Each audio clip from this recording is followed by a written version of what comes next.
अस्सलाम वालेकुम, मैं हूं सैयद अखिल। आप देख रहे हैं मेरे साथ परभनी आज तक। लोकसभा का जिस तरह से 2024 में बिल्कुल बचा हुआ है और पूरे देश भर में, भारत देश में पूरी तरह से यहाँ पर विनर होने के लिए हर व्यक्ति कोशिश कर रहा है। परभनी लोकसभा मतदार संघ के पिछले 2019 के उम्मीदवार और 2024 के आज के उम्मीदवार आलमगीर खान साहब, इन्होंने जिस तरह से पिछले 5 साल से लगातार परभनी लोकसभा मतदार संघ में मेहनत की है और मेहनत करने के बाद में आज 2024 में बहुजन समाज पार्टी की जानिब से जिस तरह से यहाँ पर उम्मीदवार है और हाथी आलमगीर खान साहब इनकी निशानी है और हाथी पर बैठकर लोकसभा में जाने की कोशिश कर रहे हैं। और आने वाले 26 अप्रैल 2024 को आप तमाम लोगों को हाथी इस निशानी पर आपको अपना मतदान डालना है और 4 जून 2024 को आलमगीर खान साहब इन्हें परभनी लोकसभा मतदार संघ से भारी अक्सरियत से कामयाब करके लोकसभा में भेजना है। एक वेल क्वालिफाइड सॉफ्टवेयर इंजीनियर जो पढ़ा लिखा व्यक्ति है, आपकी समस्याओं को, आपके मसलों को हल करने की कोशिश कर सकते हैं और पिछले 5 साल से लगातार आपकी सेवा में है। आइए जानते हैं आलमगीर खान साहब से। लगातार इन्होंने पिछले 5 साल से परभनी लोकसभा मतदार संघ में जिस तरह से यहाँ पर मेहनत की है और मेहनत करने के बाद में परभनी लोकसभा मतदार संघ के तमाम वो लोग जो वेल क्वालिफाइड युवा है, उन लोगों को भी रोजगार मुहैया कराने का पिछले 5 साल से लगातार ये बीड़ा उठाए हुए लगातार कई युवाओं को इन्होंने परभनी से ले जाकर हैदराबाद, और हैदराबाद ही नहीं बल्कि बेंगलोर और दिल्ली जैसे, मुंबई जैसे और पुणे जैसे शहरों में इन्होंने जॉब भी लगाया है। यहाँ पर जिस तरह से बेरोजगारी को खत्म करने की कोशिश आलमगीर खान साहब ये कर रहे हैं और युवाओं को रोजगार मुहैया कराने की कोशिश कर रहे हैं। आइए जानते हैं किस तरह की प्रतिक्रिया आलमगीर खान साहब इनकी है और ये मतदाताओं से किस तरह का आह्वान करना चाह रहे हैं। आलमगीर खान साहब, परभनी आज तक में आपका स्वागत है। किस तरह से आप देखते हैं इस बात को कि आने वाले 26 अप्रैल 2024 को आपको लोगों ने, यहाँ के मतदाताओं ने वोट क्यों देना चाहिए? आप क्या कहना चाहते हैं इस बारे में? जैसा सभी नागरिक चाहता है कि वो अपने विधानसभा, लोकसभा मतदार संघ या अपने वार्ड, जहां पर उनको सुविधाएं सरकार के जरिए मिलना चाहिए और नागरिक से टैक्स वसूल किया जाता है सरकार के जरिए, और वही टैक्स को जनता के सुविधाओं में खर्चा किया जाता है। लेकिन यहाँ परभनी लोकसभा मतदार संघ में जो सबसे एक पिछड़ा जिला आज हम देख रहे हैं, अगर मैं समझता हूँ कि महाराष्ट्र में सबसे पिछड़ा जिला अगर कोई होगा तो वो परभनी जिला होगा, जहाँ पर किसी भी किस्म की कोई विकास के काम नहीं किए गए। यहाँ का सड़क व्यवस्था ठीक नहीं है और ना ही किसी यहाँ पर राजनेता को यहाँ के जनता की कोई फिक्र है। यही चीज़ को देखते हुए आज मैं समझता हूँ कि जनता एक बदलाव लेकर आना चाह रही है और ये बदलाव ज़रूरी भी है, क्योंकि देखिए कैसा होता है अखिल साहब के जनता अपने प्रतिनिधि को चुनकर भेजती है, जो ऐवान में या पार्लियामेंट हो या असेंबली हो, विधानसभा या लोकसभा, वो अपना क्षेत्र का रिप्रेजेंटेशन देता है। यानी कि लोकसभा में 20 लाख मतदार अपना प्रतिनिधि को दिल्ली भेजता है ताकि वो अपना नेतृत्व यहाँ पर कर सके और यहाँ पर विकास के काम, सरकारी योजनाएं, ये सारे सहूलत आवाम तक, जनता तक लाकर पहुँचा सके। लेकिन हमने क्या देखा कि जिस तरह का वातावरण बनाया गया, परभनी का जो आज खासदार 2019 से 2014 से खासदार 2 टर्म्स का मौका दिया गया यहाँ की जनता ने, आज वो परिस्थिति यहाँ पर जनता बेहाल, परेशान और नाखुश नजर आ रही है। जैसा आपने कहा कि मैं यहाँ पर 2019 में पहली मर्तबा चुनाव लड़ा था, लोग के लिए नया था, आवाम जनता के लिए, और मेरा परिचय हुआ जहाँ पर बहुत ही बड़ी संख्या में बहुजन समाज ने मुझे एक बड़ा वोट मेरे हित में दिया, विकास को लेकर, ये मुद्दों को लेकर के रोजगार को एक नेतृत्व हमको मिलेगा ताकि युवाओं को रोजगार मिल सके। लेकिन समय कम था 2019 में, वक्त की कमी होने के वजह से, और कुछ यहाँ पर ऐसे अफवाहें भी फैलाई जाती थी कि लोकसभा चुनाव के बाद उम्मीदवार नजर भी नहीं आता। जैसा आपने कहा कि 5 साल से मैं लगातार यहाँ पर हूँ, बिजनेसमैन हूँ, मैं बाहर भी अपने दौरे करता हूँ कारोबार को भी लेकर, और यहाँ पर परभनी के हालात को देखते हुए मैं समझा कि यहाँ पर मुझे रुककर काम करना ज़रूरी है और काम करना चाहिए, क्योंकि जनता को चाहिए कि ऐसा प्रतिनिधि जो एक विकास और बदलाव लाकर उन्हें दिखा सके। उसी के चलते 2024 में वंचित बहुजन अघाड़ी के तरफ से मुझे टिकट नहीं दिया गया, और बहुत ही ज़्यादा बहुजन समाज परभनी ज़िले का और ख़ास तौर पर मुस्लिम समाज आज हमसे जुड़ रहा था और जुड़ा हुआ है, लेकिन जो हिसाब से टिकट ना देना और यहाँ पर जो राजनीतिक चर्चाएं चल रही है उसे देखते हुए मेरे पास जो कार्यकर्ता आज भी जुड़े हुए हैं, उन्होंने कहा कि आपको यहाँ पर चुनावी मैदान में उतरना चाहिए। जहाँ पर जाफर अली खान साहब बहुजन समाज पार्टी से मेरे राब्ते में आए, मुझसे मुलाकात की, और मेरा भी यही मानना था कि जब मैं फूले शाह अम्बेडकर विचारधाराओं को लेकर, जो संवैधानिक विचारधाराएं हैं, उस किस्म की पार्टी के साथ अगर से मैं चुनाव लड़ूं तो मेरे लिए वो एक खुशकिस्मती है। और रही बात अंबेडकर विचारधारा की और संविधान की, तो हमें आज बहुजन समाज और मुस्लिम समाज की यहाँ बहुत बड़ी ताकत है, और अल्पसंख्यक जिला ये माना जाता है।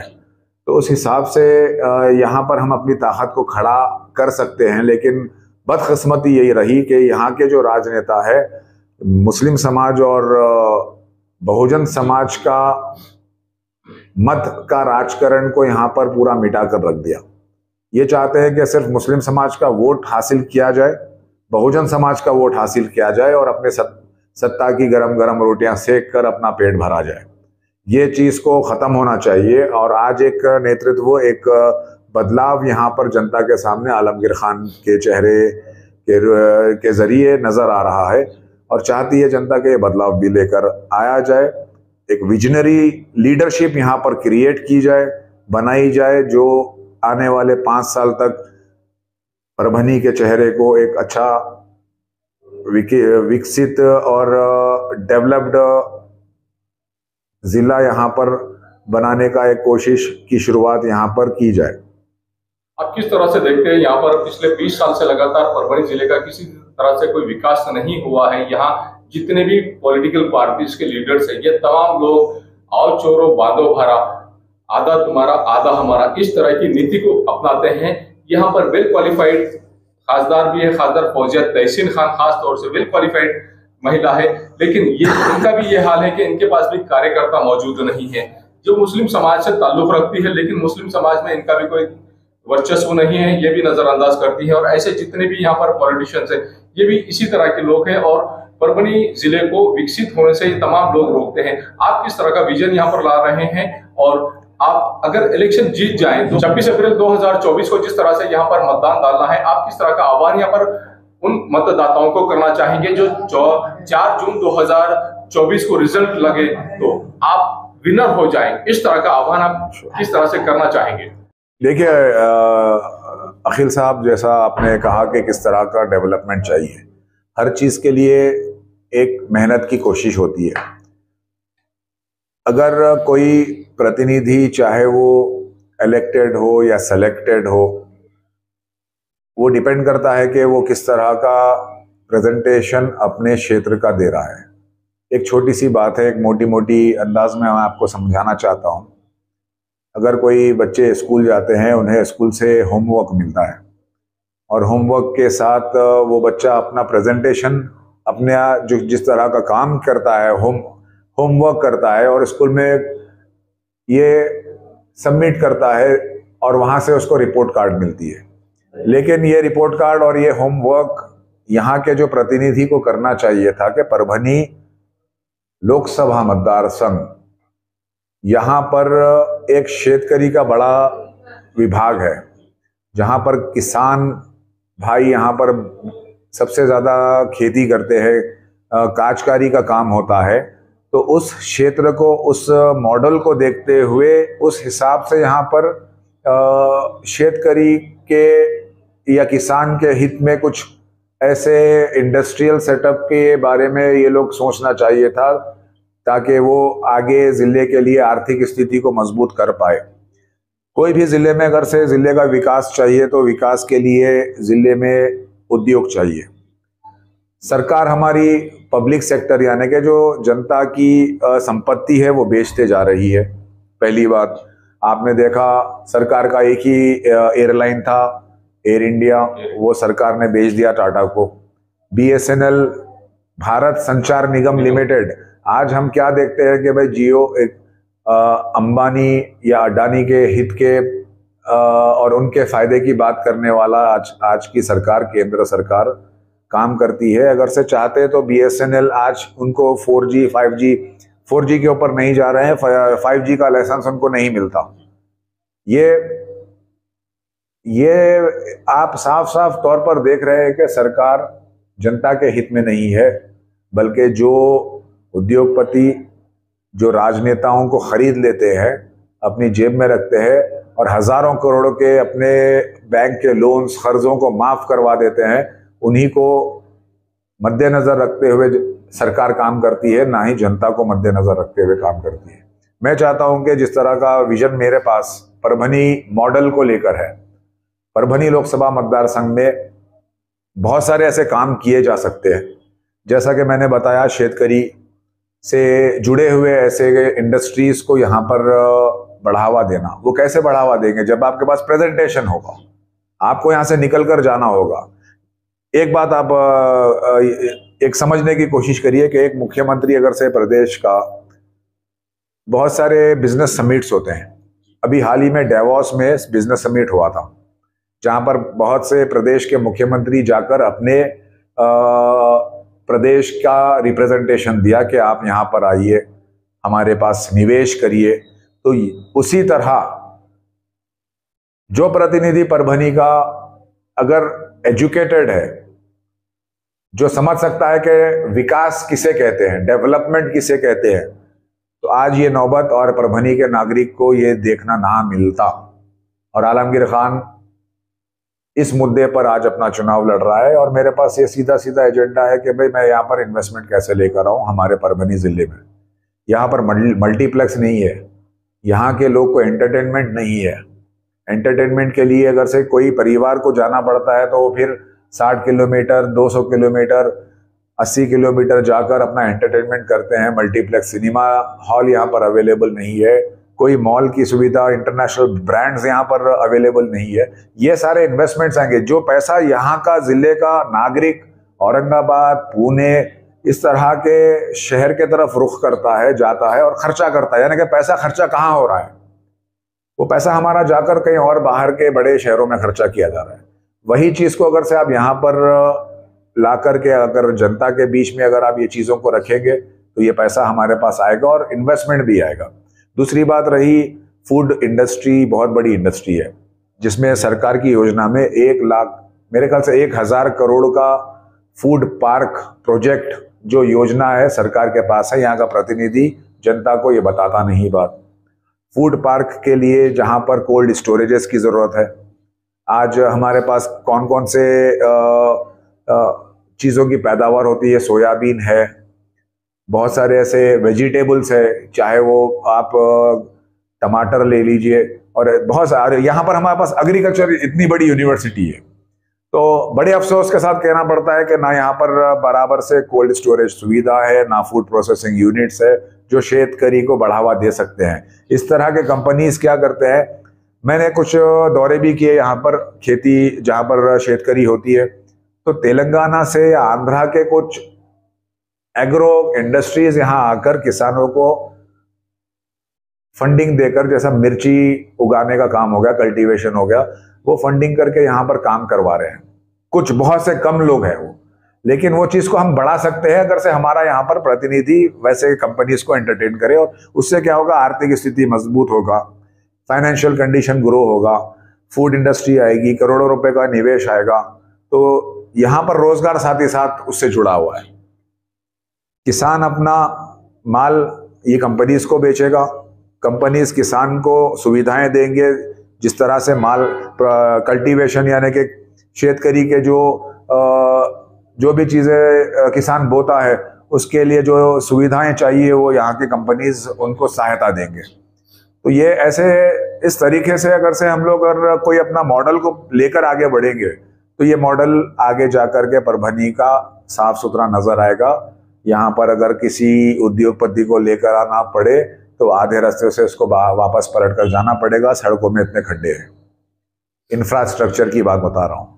इंफ्रास्ट्रक्चर का मतलब होता है, अंग्रेजी का शब्द है इंफ्रास्ट्रक्चर, यानी कि आपका शहर का इंफ्रास्ट्रक्चर, गली में कितने तंग गली है, रास्ते कितने तंग हो चुके हैं या खड्डे हैं। अगर आप नेशनल हाईवेज की बात करें, इसमें कोई राय नहीं है कि नितिन गडकरी साहब ने आज पूरे देश में नेशनल हाईवेज को लेकर के बहुत ही बढ़िया काम किया। भले ही वो तारीफ के काबिल हैं और जो पक्ष को जो समाज पसंद नहीं करता, लेकिन ये बात की तो तारीफ करना पड़ेगा कि वहां पर काम किया गया हाईवेज को लेकर, नेशनल हाईवेज को लेकर। लेकिन जब बात आ गई हमारी स्टेट हाईवेज की या हमारे महानगर पालिका के रस्तों की, तो वहां पर बुरा हाल है। तो ये सारे समस्याओं को लेकर के आलमगीर खान अपना रिप्रेजेंटेशन परभनी का नेतृत्व करेगा, वहां पर ये अपने मुद्दों को रखेगा। साथ ही साथ चिकित्सा की बात रही, बहुत इंपॉर्टेंट बात है यहाँ पर सेहत के लिए, यानी कि आपकी रुग्णालय किस तरह का आपको व्यवस्था यहाँ पर दे रहा है सरकार, आपका प्रतिनिधि उस पर क्या काम कर रहा है। प्रतिनिधि का कोई उसमें विजन ही नहीं है कि आज हमें हमारे पीडियाट्रिशियन बोलते हैं जो बच्चों के दवाखाने होते हैं, प्राइवेट हॉस्पिटल्स, यहाँ पर जजगी खाना जिसे कहते हैं, जहाँ पर महिला की डिलीवरीज के लिए बनाया जाता है, नया जजगी खाना बनाया गया है। क्या वहाँ पर सुविधाएं उपलब्ध है? सिविल हॉस्पिटल में क्या है?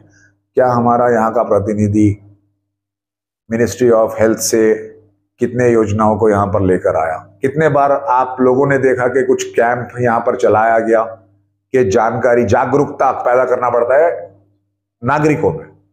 तो ये जागरूकता के कोई कैंप नहीं चलते, यहाँ पर कोई लगा करके नागरिक को बताया नहीं जाता कि ये योजना है और आप आकर के लाभ उठाइए। ये सिर्फ चोरी, और चोरी तो छोड़ दीजिए, चोरी तो बहुत छोटा शब्द है, ये बहुत बड़े डकैत है। यहाँ पर बड़ा बड़ा डाका डालने के लिए आपने बोला कि हमने ये डाकुओं ने अपने अपने हिस्से बांट करके रखे। तो ये डकैतों को मुक्त करने के लिए आपको जरूरी है 26 अप्रैल को आपके एजुकेटेड शिक्षित उम्मीदवार को, प्रतिनिधि को भेजे लोकसभा, बिना किसी उसके धर्म को देखे, बिना उसके जात को देखे, चाहे वो कोई भी हो, वैसे उम्मीदवार को आपको लोकसभा भेजना चाहिए और वो आपकी आवाज उठाएगा। चाहे आपके किसी भी हित के लिए आवाज उठाना पड़े, चाहे वो मराठा समाज हो, चाहे वो ओबीसी समाज हो, मुस्लिम समाज हो, ये आवाज आपको 30 साल से परभनी का नाम या परभनी के हित की बात 30 साल हो चुके हैं, लोकसभा में सुनाई नहीं दी। ये बहुत बड़े अफसोस की बात है। मैं चाहता हूं कि आपके आज तक, परभनी आज तक के माध्यम से आपके जितने भी देखने वाले हैं, आप लोग जब अपना फैसला लेंगे तो आप यही फैसला सोच समझ कर लेना कि किसी के बात में नहीं आने का है। जो लोग अपने निकल करके ठेकेदारी कर रहे हैं कि भाई हम यहाँ पर हमारे बोलने पर इतने वोटिंग तुमको मिल जाएंगे, उनके सीधे सीधे जेब गर्म हो रहे हैं। और ये सीधी बात ऐसी अफवाह फैलाते हैं कि भाई उनको रोकना है, इसको रोकना है, मोदी को रोकना है। अरे भाई आज 10 साल हो गया मोदी के, और एक्सेस की एक प्रिडिक्शन रिपोर्ट है कि एनडीए इस बार बहुमत में नहीं आ रही है। ये परेशानी है। अखिल भाई, आपको एक मजाहिया तौर पर बताता हूं कि मोदी जी यहाँ पर आए थे, उनकी सभा हुई, एक मजाहिया तौर पर, यानी कि एक जोक के तौर पर बता रहा हूं। उसको सीरियस नहीं लेना चाहिए।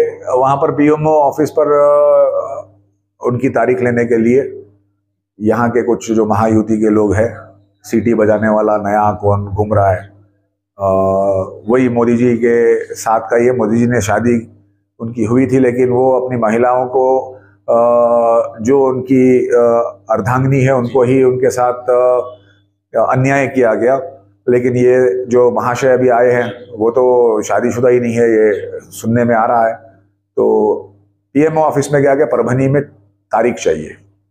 पीएमओ ऑफिस से मोदी जी के पास पहुंचे, वहाँ के उनके सेक्रेटरी या जो भी है, बोले कि साहब परभनी का अपॉइंटमेंट देना है हमें, लेकिन गलती से उन्हें जर्मनी सुनाई दिया। जर्मनी सुनते ही उन्होंने बोले कि पहले दे दो उनको अपॉइंटमेंट। सब वो अपॉइंटमेंट फिक्स हो गया, यहाँ पर तारीख आ गई। अब यहाँ पर तारीख को आने लगे तो बोले कहाँ जाना है हमें, ये तो छोटा सा हवाई जहाज दिख रहा है मेरे को तो जाना था जर्मनी अभी। बोले नहीं साहब, ये जर्मनी नहीं जाना है, हमको परभनी जाना है। ये परभनी कहाँ है? तुम मेरे को पागल बना रहे क्या? जर्मनी का तो हमारा अपॉइंटमेंट दिया गया था और ये छोटा हवाई जहाज है। नहीं साहब, वो परभनी का था।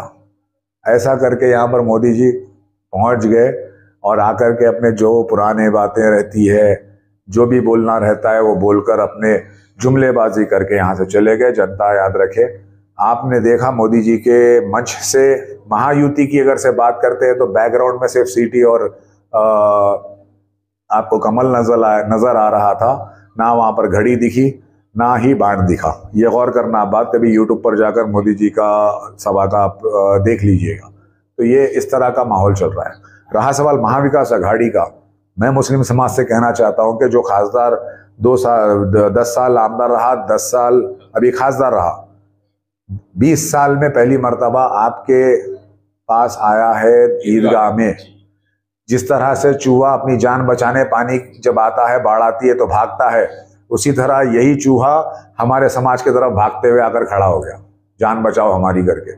ये आप लोग ध्यान रखना ये चीज़ों पर। इस किसी के बातों में ना आना, जरखेज गुलाम जो खरीदे हुए ये लोग हैं उनके बातों में ना आइए। ये अपनी आखिरत को भी बर्बाद कर रहे हैं और दुनिया को भी खराब कर रहे हैं। ये बहुत ही कोई मजाक की बात नहीं है, बहुत ही संजीदा बात है। जो आदमी जिसने खुद स्टेटमेंट में कहा कि मुझे मुसलमानों का और दलितों का वोट नहीं चाहिए, वो आदमी आज आकर के आपके पास हाथ जोड़कर ठहर रहा है, बच्चों को गोद में उठा रहा है, और जो लोग लेकर आ रहे हैं उसको, वो भी बेइंतहा शर्म की बात है। भाई मैं भी बिजनेस करता हूँ, मैं भी बहुत, मेरा रियल एस्टेट का भी बिजनेस हैदराबाद में काफ़ी चलता है, काफ़ी बड़े बड़े प्रोजेक्ट्स है। अगर मैं उन लोग को दिखा दूँ, वो लोग कहाँ गायब हो जाएंगे वो समझ में नहीं आएगा, मेरे जो प्रोजेक्ट्स अगर से वो लोग देखेंगे। लेकिन मैं वहाँ पर इस तरह की घटिया हरकत नहीं करता कि अपने कारोबारी फायदे के लिए किसी को जो हमें गाली देता है उसको लेकर आकर के हमारे समाज के बीच में उसके लिए वोट मांगो। यही लोग थे अखिल साहब 19 में, यही उम्मीदवार को गाली दे रहे थे, इन्हीं के मंच से, कांग्रेस राष्ट्रवादी के। और हमारे मुसलमानों ने यकीन किया, और यकीन कर कर यही बात पर यकीन किया कि बीजेपी सेना को रोकना है तो हमें राष्ट्रवादी का। ये 40 साल से चलता आया साहब। इस बार अखिल साहब आपके चैनल के माध्यम से मैं कहना चाहता हूं कि मुझे खरीदने की भी कोशिश की गई। ये सोचे नहीं थे कि आलमगीर खान नॉमिनेशन डालेगा।